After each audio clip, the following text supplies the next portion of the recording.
Eu quero deixar, irmãos, um versículo da palavra de Deus, Efésios, capítulo 1, o versículo 3, somente um versículo, diz assim: Bendito o Deus e Pai de nosso Senhor Jesus Cristo, o qual nos abençoou com todas as bênçãos espirituais nos lugares celestiais em Cristo Jesus.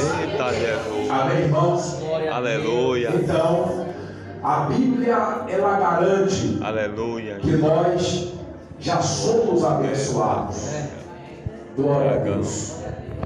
Você, meu irmão, você, minha irmã, já é uma pessoa abençoada por Deus. Paulo, ele disse que Deus, ele nos abençoou com todas as bênçãos espirituais. Se fôssemos falar, amados, das bênçãos espirituais, nós levaríamos aqui uma noite, uma manhã, uma tarde, viraríamos o dia e não chegaríamos a um fechamento de todas as bênçãos espirituais que Deus nos abençoou. Mas eu quero rapidamente falar em 3 bênçãos espirituais. Primeira bênção, irmão, é a bênção do perdão. Todos nós, quando nós andávamos em trevas, em densas trevas, e fazíamos aquilo que não agradara a Deus, quando nós chegamos, irmãos, como semelhante àquele filho pródigo, Deus estendeu as mãos e lançou todos os nossos pecados nas profundezas do mar. Então o seu pecado já foi perdoado por Deus em Cristo Jesus. A segunda bênção espiritual é a libertação. Éramos oprimidos pelo diabo. Paulo, escrevendo a Colossenses, ele diz que Deus nos resgatou, irmão, das trevas e nos trouxe para a sua maravilhosa luz. E a terceira bênção espirituais é a bênção da salvação. O teu nome está escrito no livro da vida. Quando o livro for aberto, o anjo vai chamar pelo teu nome, porque Deus, ele garantiu através da pessoa de Jesus que o teu nome está escrito no livro da vida. Desde a antiguidade não se ouviu, nem com ouvidos se percebeu, nem com os olhos se viu um Deus além de ti, que trabalhe para aquele que nele espera. Olha para o irmão que está do seu lado, com o dedo de profeta, com todo respeito, aponta para ele, da glória, com o dedo de profeta. Assim não leva a fé que está falando. Se você ficar tímido de colocar o dedo de profeta, com todo respeito na direção do seu irmão para profetizar, ele não vai levar a fé. Olha, porque crente olha no olho, eita glória. Cadê esse microfone? Quem me dá um pouquinho de retorno? Quase me ouço. Cadê um pouquinho de retorno desse sonho? Olha, eita glória, olha com o dedo de profeta, aponta o dedo para ele, com o dedo de profeta. Ele está começando a levar fé agora, ele está começando a acreditar, está ficando assustado. Olha para ele com o dedo de profeta e diz a ele: ei, com os ouvidos nunca se percebeu, ele nunca se ouviu. Ele levou fé. Diga: com os ouvidos nunca se ouviu e nem se percebeu. Também com os olhos, diga a ele: também com os olhos nunca se viu. Desde a antiguidade, desde o início de tudo, desde a glória, eu estou sentindo Deus aqui. Desde a antiguidade, desde o início de tudo, não se viu e nem se ouviu um Deus que trabalha sobre a caia, onde é, lavando que me direce, um Deus que trabalha crente, um Deus que trabalha crente. Oh meu Deus do céu, no mundo espiritual, meu Deus já me disse que está trabalhando só porque você está profetizando com esse Deus de profeta. Um Deus que trabalhe para para aquele que nele, não é no juiz, não é no promotor, não é no advogado, não é no médico, eita glória, é nele, eita, que espera nele. Perceba, eu vou fechar a Bíblia e vou passar a oportunidade a quem tem direito. Vamos ligar para o contexto. Versículo 1. E foi-se um varão da casa de Levi, e casou com a filha, e a mulher concebeu e teve um filho, e vendo que era famoso, escondeu por três meses. Pule para o versículo 20, para nós concluirmos. Versículo 20 do mesmo capítulo, diz assim: e disse à sua filha, aonde está? E disse à sua filha, onde está ele? Por que deixaste o homem? Chamai-o para que coma. Chamai para que coma. Pode ficar glorificando. Eu leio um versículo, ou melhor, alguns versículos. E esse versículo 20, ele muitíssimo me chamou a atenção. Porque disse à sua filha, aonde está ele? Por que deixaste o homem? Chamai-o para que coma pão. Meus amados e queridos irmãos, nós estamos diante de uma mensagem muito forte e profunda da parte do Senhor. Todo mundo conhece essa história desse homem, desse patriarca por nome de Moisés. A Bíblia vai dizer que se levanta um homem da tribo de Levi, como também se levanta uma mulher da tribo de Levi. A Bíblia diz que ambos se juntam e têm um filho. Mas a história vai nos revelar que, na proporção que esse filho viera, foi um tempo de muita dificuldade e um tempo de morte. Não poderia a mulher ter um filho masculino, que se tivesse teria que ser morto. Mas a Bíblia vai nos revelar que ambos se juntaram e tiveram filho. A Bíblia diz que quando esse filho nasce, querido, houve-se uma dificuldade muito grande para essa mulher por nome de Joquebede. A Bíblia diz que o rei dá uma ordem para que as parteiras viessem matar todos os filhos que nascessem naquela época masculino. Só que a Bíblia vai nos revelar também, querido, que a mesma agora fica aflita. Ela fica com medo, porque todo mundo sabe de fato que quem tem filho, seus pais de fato, ele quer proteger os seus filhos. Quando se trata de filho, a gente realmente regaça as mangas. Por quê? Porque pai e mãe é projetado de fato para proteger os seus filhos. A Bíblia diz, querido, que nessa época agora os soldados chegam para tentar roubar ou matar todas as crianças. A Bíblia diz, amado, que Joquebede esconde essa criança por 3 meses. Por quantos meses? 3 meses essa criança é escondida. Só que a aflição vai percorrendo, o medo vai brotando no coração de Joquebede. Por quê? Porque Joquebede olha para a sua frente e ela observa que a sua vizinha está na frente da sua porta e lágrimas tristes. Por quê? Porque ela está vendo o filho da vizinha sendo jogado no rio.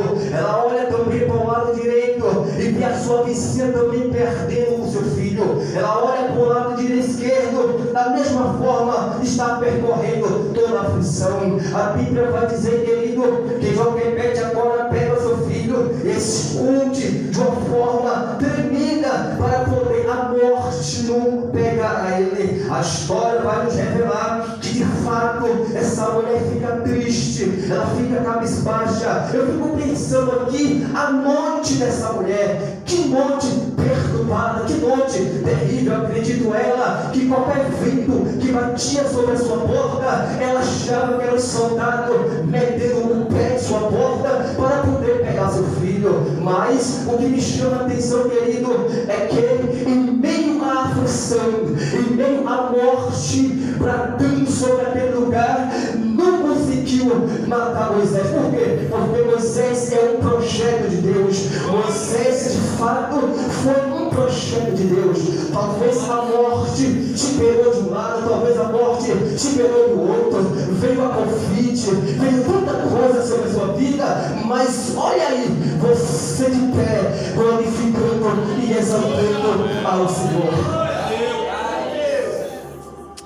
Aleluia. Glória a Deus.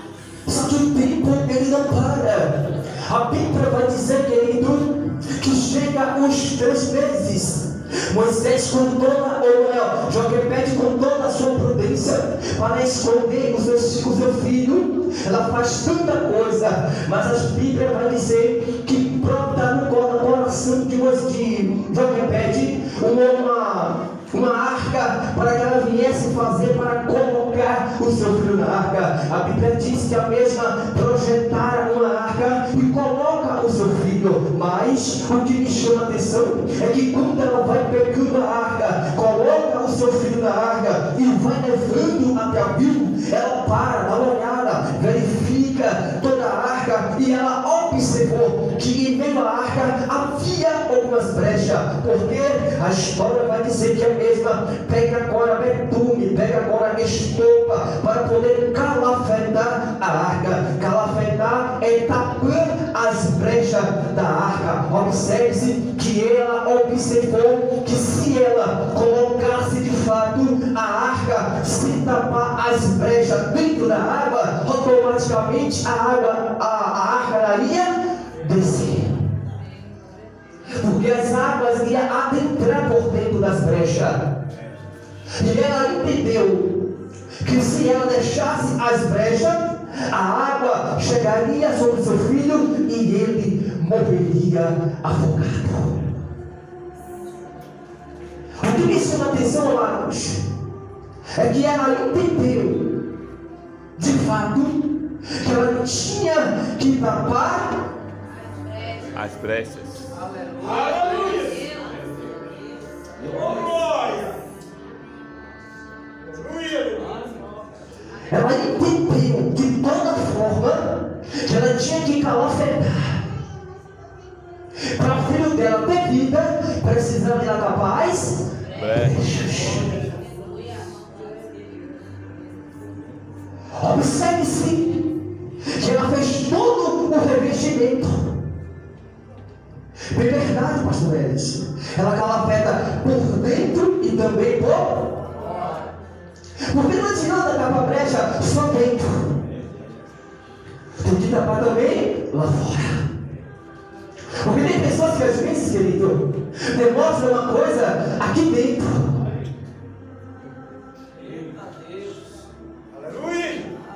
Procede de uma forma aqui dentro.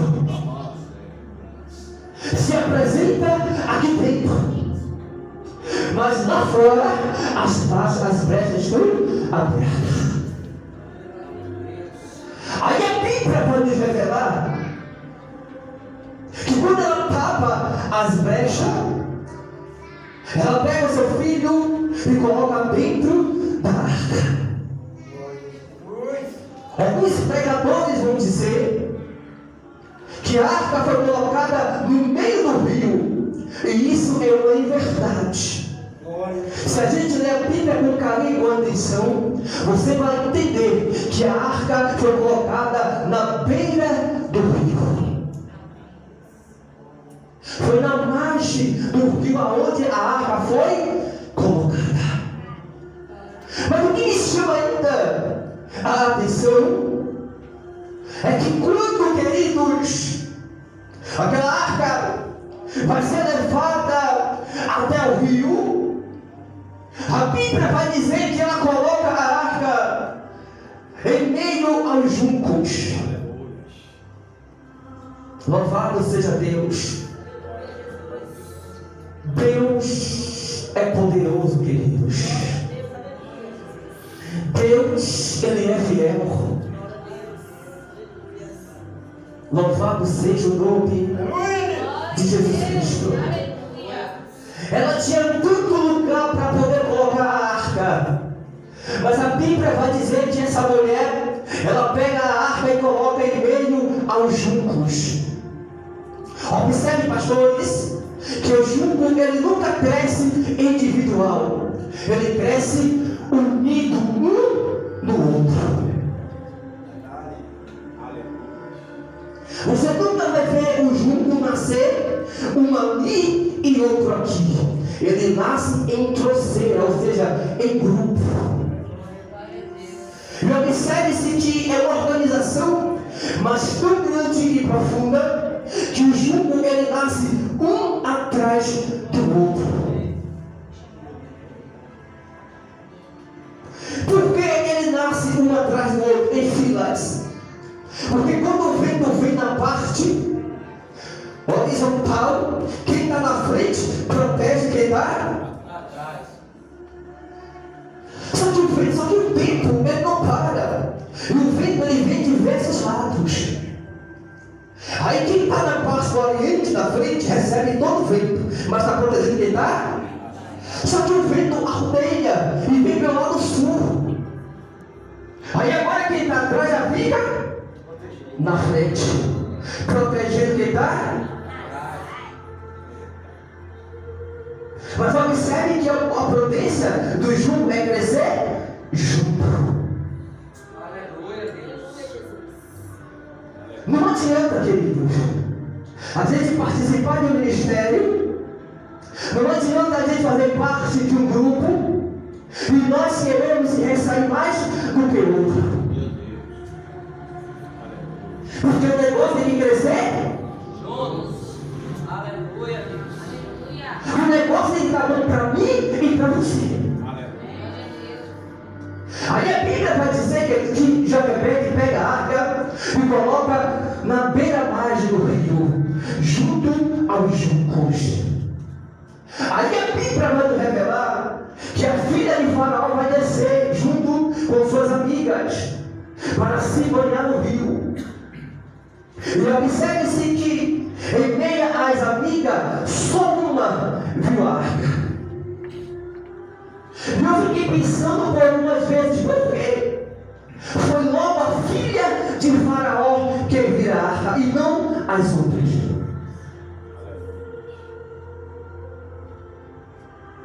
Por que as outras não viram somente a filha de Faraó?